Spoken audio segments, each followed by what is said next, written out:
Right now is not the first time I've observed how a harsh temper makes all things worse. Impossibly so. It's happened often. You could have stayed here in this land and house. If only you'd agreed to the arrangements. Showed some patience with those in command. Now you're exiled for your stupid chatter. Not that I care. You don't have to stop calling Jason the worst man in the world. But when you speak against the ruler here, consider yourself very fortunate. That exile is your only punishment. I've always tried to mollify the king. He has a vicious temper and have you stay. But you just wouldn't stop this silly rage. Always slandering the royal house. That's why you've got to leave the country. Anyway, I won't neglect my family. I've come here, woman, looking out for you. So you won't be thrown out with the children. In total need and lacking everything. Exile brings with it all sorts of hardships. Although you may well despise me now, I could never have bad feelings for you.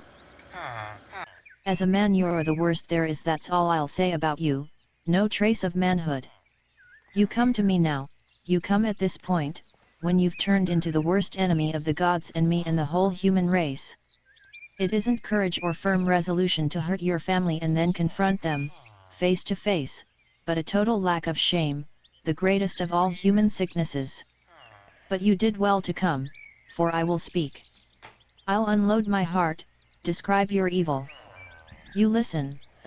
I hope you're hurt by what I say. I'll begin my story at the very start.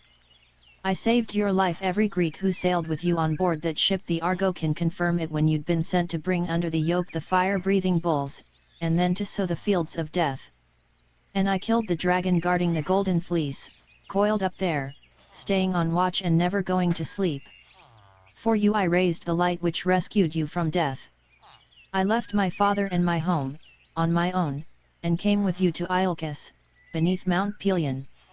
My love for you was greater than my wisdom. Then I killed Peleus in the most agonizing way, at the hands of his own daughters, and then destroyed his household, all of it. Now, after I've done all this to help you, you brute, you betray me and help yourself to some new wife. And we have children. If you'd had no children, I'd understand why you're so keen on marrying this girl. And what about the promises you made? I don't know if you think the ancient gods still govern, or if new regulations have recently been put in place for men, but you must know you've broken faith with me. By this right hand, which you have often held, and by my knees, at which you've often begged, it was all for nothing to be touched like that. By such a worthless man. I've lost all hope. But come now. I'll sort things out with you, as if you were a friend. I've no idea what sort of kindness to expect from you. But let's see. The things I'll ask about will make you look even more disgraceful. Where do I now turn? To my father's house? For your sake I betrayed my country, to come here with you. Then should I go to Peleus' daughters in their misery? They'd surely welcome me with open arms, since I killed their father. That's how things stand.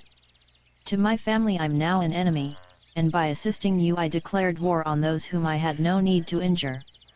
For all the ways I've helped you, you made me, in the eyes of many wives in Greece, a lucky woman, blessed in many things.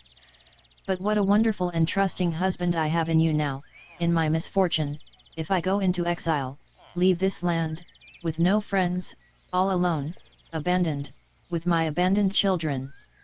And for you, what a fine report for a new bridegroom, his children wandering round like vagabonds with the very woman who saved his life. O Zeus, why did you give men certain ways to recognize false gold, when there's no mark, no token on the human body, to indicate which men are worthless? When members of a family fight like this, rage pushes them beyond all compromise. Woman, it seems I'll need to give good reasons, and, like a skilled helmsman on a ship, haul in my sails and run before that storm blowing from your raving tongue. In my view, you overestimate your favors to me. I consider goddess Aphrodite the only one of gods or mortal men who saved my expedition. As for you, well, you've a subtle mind. But if I told how Eros with his unerring arrows forced you to save me, I could injure you. So I won't press the matter very far. However you helped me, you did it well. But by saving me you got in return more than you gave, as I will demonstrate. First of all, you now live among the Greeks, not in a country of barbarians. You're familiar with justice and the laws, rather than brute force. Besides, all the Greeks know that you're clever, so you've earned yourself a fine reputation. If you still lived out there at the boundary of the world, no one would talk about you. And great fame I'd sooner have than houses filled with gold, or the power to sing sweet melodies, sweeter than all the songs of Orpheus. That's my response to you about my labors. Remember you started this war of words. As for your complaints about this marriage, I'll show you that in this I'm being wise and moderate and very friendly to you, and to my children. You must have patience. When I came here from the land of Iolcus, I brought with me many troubles, hard ones, things impossible for me to deal with. What greater good fortune could I have found than marrying the daughter of the king, me an exile? On the point that irks you, it's not the case I hate our marriage bed, overcome with lust for some new bride, nor am I keen to rival other men in the number of my many children. We have enough. I'm not complaining. The most important thing for us to do is to live well and not in poverty, knowing that everyone avoids a friend once he's a pauper. As for my children, I want to raise them in the proper way, one worthy of my house, to have brothers for the children born from you, and make them all the same. Thus, with a united family I might prosper. Do you need more children? In my case, there's some benefit to have new children to help those already born. Was this a bad scheme? You'd agree with me, if you weren't so upset about the sex. But you women are so idiotic you think that if your marriage is fine, you have all you need, but things at home are bad, then all the very best and finest things you make your enemies. What mortals need is some other way to get our children. There should be no female sex. With that, men would be rid of all their troubles. Well, Jason, your reasons here seem logical. But it strikes me, if I may presume, you're in the wrong, abandoning your wife. I'm very different from many others, in all sorts of ways in my opinion. The unjust man who speaks so plausibly brings on himself the harshest punishment. Since he's sure his tongue can hide injustice, he dares anything. But he's not that clever. So you should not parade before me now your clever words and specious reasoning. One word demolishes your argument. If you were not corrupt, you'd ask me first, get my consent to undertake this marriage, but you didn't even tell your family. Oh yes, if I told you of the wedding I'm sure you would have lent me fine support. Even now you can't stand to set aside that huge rage in your heart. What did I do? Marry and desert you? You kept making all those bitter curses against the ruling family here. And I'm a curse against your family, too. I'm not arguing with you anymore about all this.